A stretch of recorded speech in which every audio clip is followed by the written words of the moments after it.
particularismes alimentaires ont tendance à augmenter de plus en plus. Et parmi les nombreuses questions qui sont posées aux consommateurs, à la fois pour des raisons philosophiques, mais parfois aussi pour des raisons de santé, on est tenté de se poser la question de savoir si on peut remplacer la viande par d'autres produits, comme par exemple les légumes secs.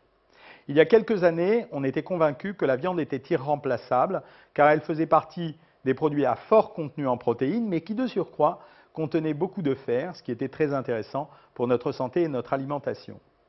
Très récemment, on s'est rendu compte que si l'on croisait 15 végétaux entre eux, et particulièrement des produits comme les légumes secs, on arrivait à obtenir une composition alimentaire qui était suffisante pour compenser les besoins en protéines de notre corps et en même temps assurer les besoins en minéraux et oligo-éléments comme le fer. Voilà pourquoi, à condition d'être très sélectif, il est effectivement possible de remplacer la viande par d'autres produits. Il faut savoir que pour avoir une bonne quantité de protéines, il va falloir augmenter considérablement la consommation ou de légumes secs, ou de légumes ou de féculents, par exemple, pour arriver jusqu'à ces fameux 80 grammes indispensables par jour. Et qu'en même temps, cet avantage que vous aurez de ne pas consommer de la viande, ça sera de ne pas avoir de matière grasse en plus dans le corps, puisque la viande est un produit riche en matière grasse.